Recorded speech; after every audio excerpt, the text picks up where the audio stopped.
Universitas Diponegoro atau sering disingkat Undip adalah perguruan tinggi negeri yang terletak di kota Semarang.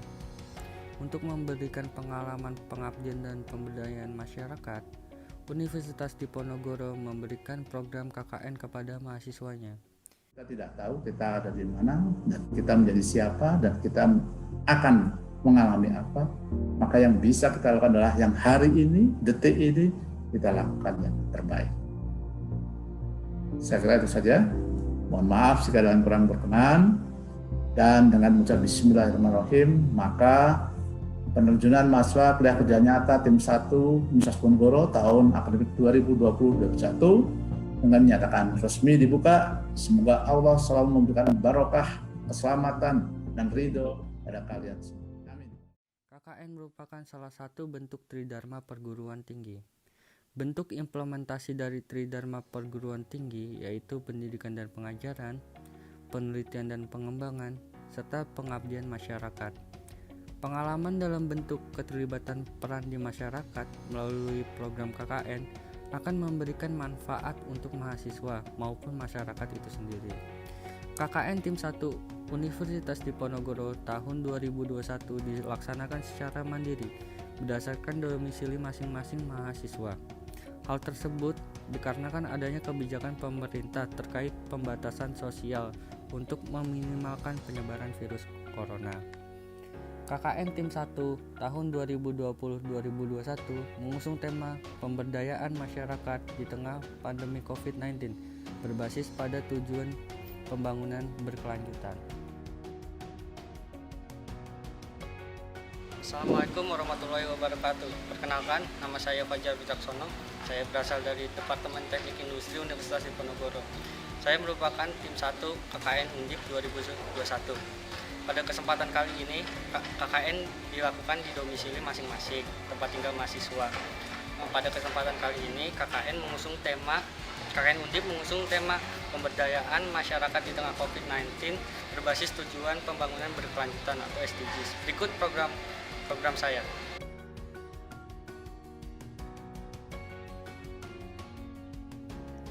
Kota Depok yang merupakan salah satu wilayah termuda di Jawa Barat mempunyai luas wilayah sekitar 200 km persegi. Kota Depok dibagi atas 11 kecamatan. Wilayah Kota Depok berbatasan dengan 1 kabupaten, 2 kota, dan 2 provinsi. Secara lengkap, wilayah ini mempunyai batas-batas sebagai berikut. Sebelah utara berbatasan dengan Kecamatan Ciputat Kota Tangerang Selatan dan wilayah daerah khusus Ibu Kota Jakarta. Sebelah timur berbatasan dengan Kecamatan Pondok Gede, Kota Bekasi, dan Kecamatan Gunung Putri, Kabupaten Bogor. Sebelah selatan berbatasan dengan Kecamatan Cibinong dan Kecamatan Bojonggede, Kabupaten Bogor. Sebelah barat berbatasan dengan Kecamatan Parung dan Kecamatan Gunung Sindur, Kabupaten Bogor.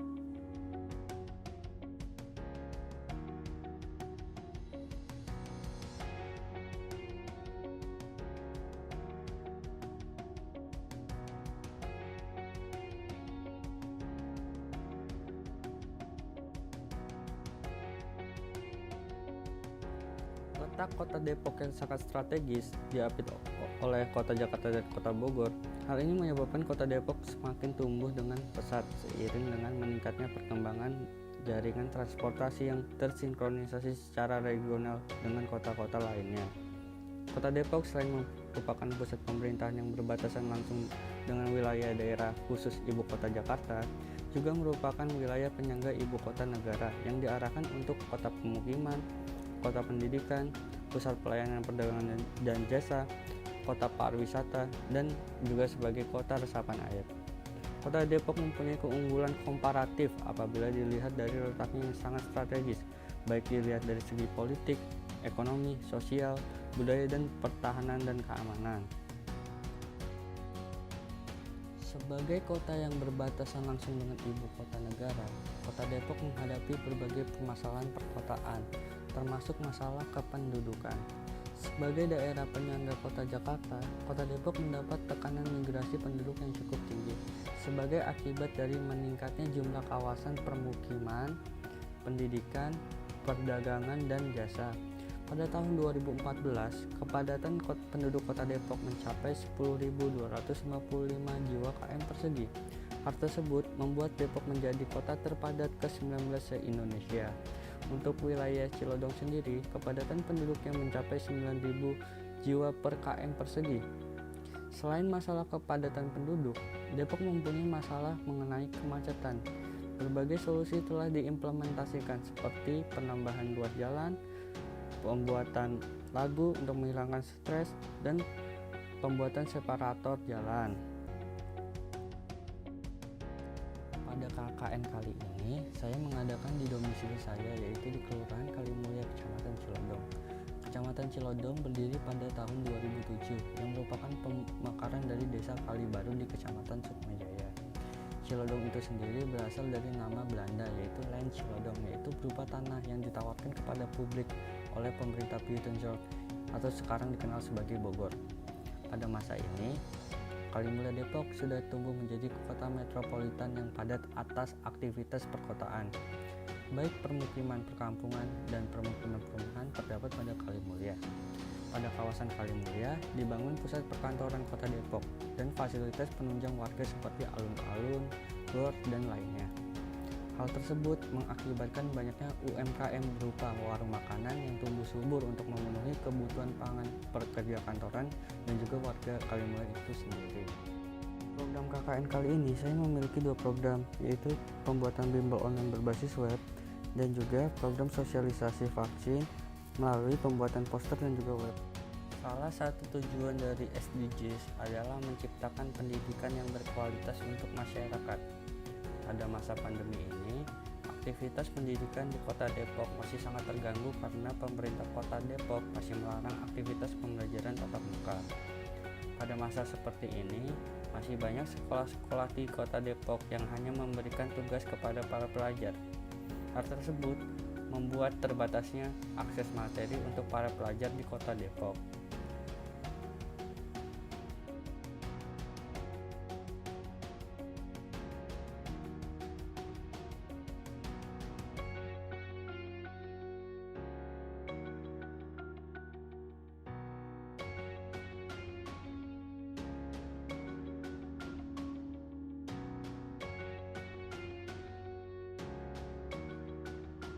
Berangkat dari permasalahan tersebut, saya beserta masyarakat Kalimulya bersama-sama membangun bimbingan online berbasis web yang dapat digunakan pelajar untuk mendapatkan tambahan materi. Pada platform ini, para pelajar yang sudah mendaftar dapat mengakses tambahan materi berupa video yang dapat diakses kapanpun dan dimanapun. Video pembelajaran juga didukung oleh file-file materi pendukung yang dapat didownload oleh siswa.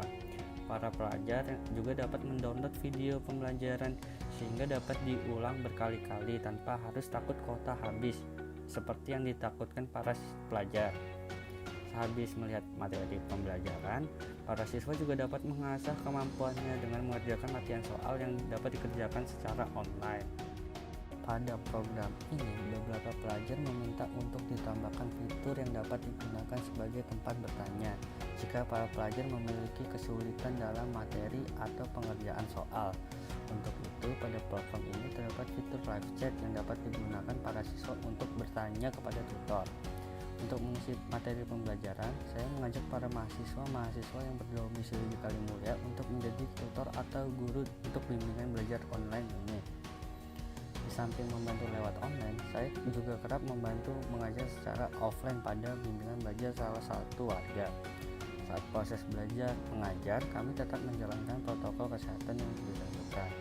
Setelah diadakan program ini, saya berharap program ini dapat membantu adik-adik pelajar untuk memperoleh tambahan materi pembelajaran. Program KKN saya berikutnya yaitu mengenai sosialisasi vaksin. Untuk mengakhiri masa pandemi, manusia bahu-membahu untuk menemukan jalan keluar dari situasi pandemi ini. Salah satunya yaitu menciptakan benda yang dinamakan vaksin, yang aman yang dapat membantu manusia kebal dari virus COVID-19 ini. Namun, masih banyak oknum-oknum yang menyebarkan berita hoax mengenai vaksin yang menyebabkan masyarakat enggan untuk divaksin. Hal tersebut menyebabkan pandemi ini dapat berlangsung lama. Untuk itu diperlukan sosialisasi untuk melibas berita hoax yang beredar di masyarakat. Saya dan masyarakat sekitar memanfaatkan poster dan pembuatan website yang mengandung infografis vaksin yang dapat melibas berita hoax yang beredar di masyarakat. Metodenya yaitu dengan menempelkan poster di lingkungan masyarakat. Untuk website terdapat informasi lengkap penunjang materi yang ada di poster yang dapat diakses warga. Poster dan alamat website tersebut juga dibagikan ke grup-grup seperti WhatsApp. Sesekali saya juga berdiskusi dengan warga mengenai masalah vaksinasi secara door to door. Selain mengerjakan 2 program utama, saya juga menjalankan program-program lainnya, seperti membantu Pemkot Depok dalam kampanye 3M dan 2I melalui penempelan banner. Pendapat saya tentang KKN itu alhamdulillah banyak membantu, apalagi maksudnya kan ngajar offline ya, terus yang diajarin juga jadi makin ketangkep kan. Terus tentang aplikasi yang dibuat tuh alhamdulillah banyak membantu juga, soalnya di sana disediain materi-materi yang bisa kita pelajarin, juga ada videonya, sama ini ada form soalnya kan yang bisa dikerjain juga, jadi banyak membantu. Jadi buat kedepannya lebih dikembangin lagi, bisa view-nya juga biar makin friendly. Wassalamualaikum warahmatullahi wabarakatuh. Saya Siti Rahmawati dari warga Kalimulia, mahasiswa Universitas Negeri Jakarta. Saya merupakan salah satu pengajar di tempat les ini. Pendapat saya mengenai KKN ini cukup bagus dan cukup membantu, terutama aplikasinya mudah digunakan untuk guru-guru seperti saya di pandemi corona seperti ini. Kekurangannya palingan cuma kurang tuh buat masukin kayak kode matematika gitu. Kurang lebihnya mah bagus buat aplikasinya. Terus dari segi praktek pengajarannya juga banyak pengetahuan yang sebelumnya belum saya tahu, saya juga bisa ikut belajar lagi. Semoga kedepannya bisa dikembangin lagi aplikasinya juga. Ya, terima kasih. Assalamualaikum warahmatullahi wabarakatuh.